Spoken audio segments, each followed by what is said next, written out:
the title, I mean, was kind of a deliberate choice. It's a line from one of my songs called Old Me, and that song also has the line in it, breaking up with the old me.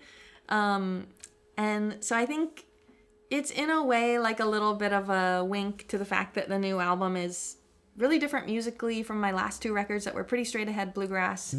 But if people have followed my music for a long time, like my first album was a little more in the like kind of Americana or pop vein, and then I did a covers album that was kind of all over the map genre-wise. So I really do like to be like a chameleon and change my sound, and the last few years have been so fun playing bluegrass, and that's the music I grew up with. It's a huge part of who I am, but it's not like the only thing that I do and the only way to express myself. So I feel like this new album incorporates bluegrass elements, and there's even like one or two songs that could have been on a bluegrass record, and I'm playing banjo, and there's still fiddle and mandolin and all that stuff, but it's also kind of pushing into new territories with the songwriting and the production. And some of these songs, the press release says that they're 5 years old. So yeah. you've been sort of stockpiling the songs, have you? Yeah, this record was a long time in the making. During the pandemic, I was writing kind of like nonstop, and I felt like I had like two paths I could go down. I had this bluegrass album I'd written that became Crooked Tree, and then I had this other record that was more kind of unknown. I didn't know what it was going to turn into.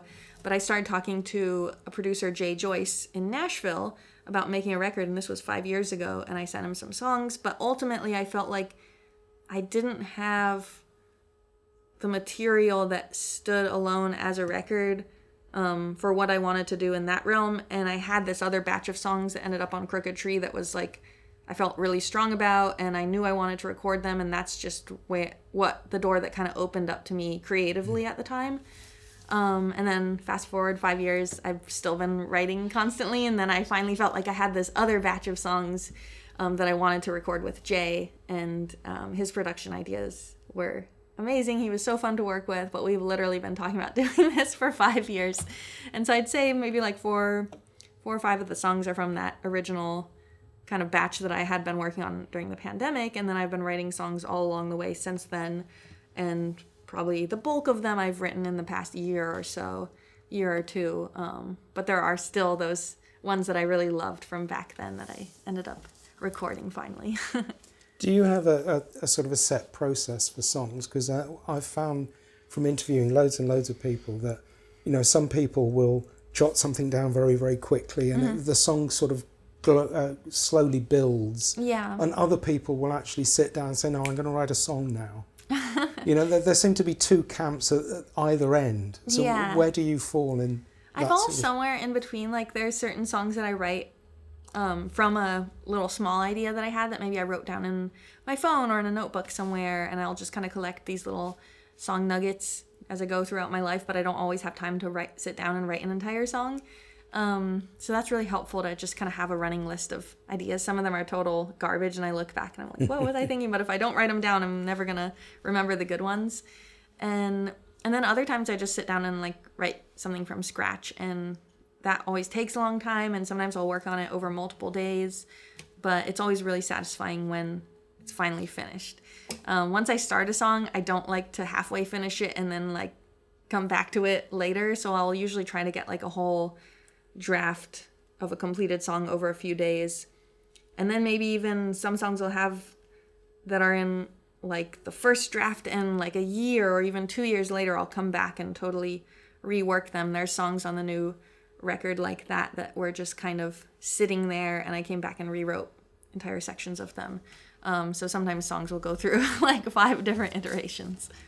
Do you sometimes find that a song will kind of deliver itself to you just ready?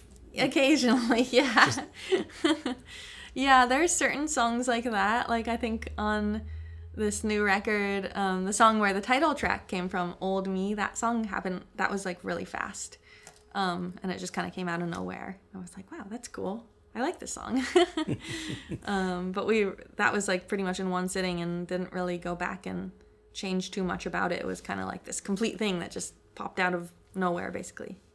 And new record, new band, I understand, as well. Yeah, I have a new band. So tell us about that. Yeah, it's gonna be super fun. The musicians are Mare, who plays a bunch of music. Her name's Mary Meyer, but she goes by Mare as her stage name. She plays, well, I first met her through the bluegrass scene. She plays mandolin. She grew up in a family bluegrass band, and she played for a little bit with a band that I really like called Sister Sadie, played mandolin with them. She also plays basically every other instrument, but with me she's going to be playing fiddle.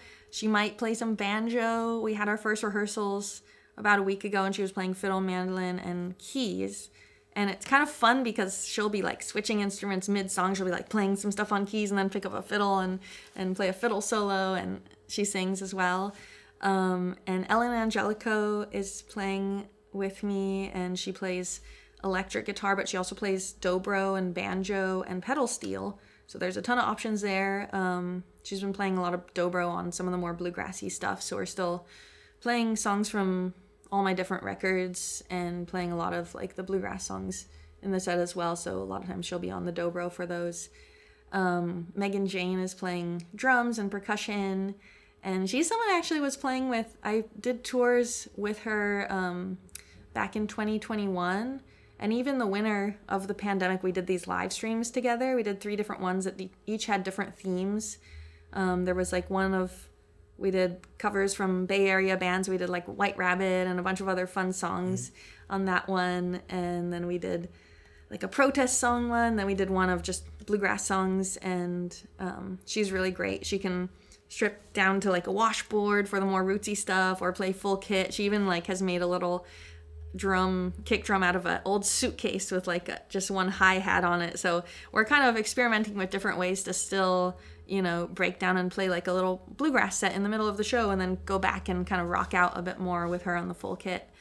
And then finally, Vanessa McGowan is an amazing bass player. She's going to be playing upright and electric, just kind of depending on what the song wants. And she's a great singer as well. She'll be singing harmonies. And she was the first person who I approached, and then she helped me put together the rest of the band. And we had no intention of making an all-female band. It was literally just the best people for each possible position in the band and the instrumentation that I needed. And then when all was said and done, we're like, wow, we got an all-female band. That's pretty cool. It's like an added perk, but it wasn't really our intention, which I kind of like that it happened that way.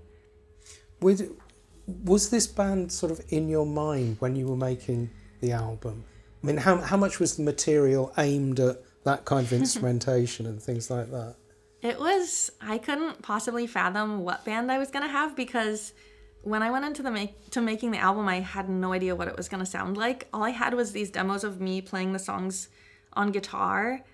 And so I was getting kind of nervous because I was like, I don't know what I'm going to tour with. I don't even know like how to start planning to tour this record, because we worked so slowly through the pre-production process. We'd slowly add and take away pieces, and we talked a lot about like how much do we want to lean into like the rootsy side of things versus like push it into this new territory. And we tried to find a balance there where we're not totally shutting the door on any like bluegrass elements. So we still wanted to incorporate the banjo and the fiddle and the harmonica and mandolin and stuff like that, in addition to having, synth and drums and organ sounds.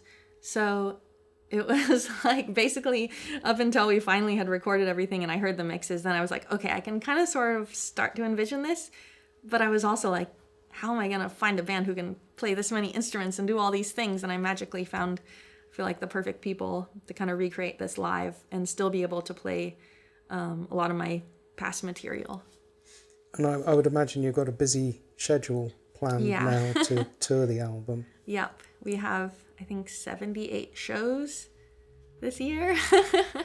I've already played I think I've played 18 shows so far. So getting into that, almost hitting 100 shows for the year. But with the new band, we'll be doing, I think, 78 shows.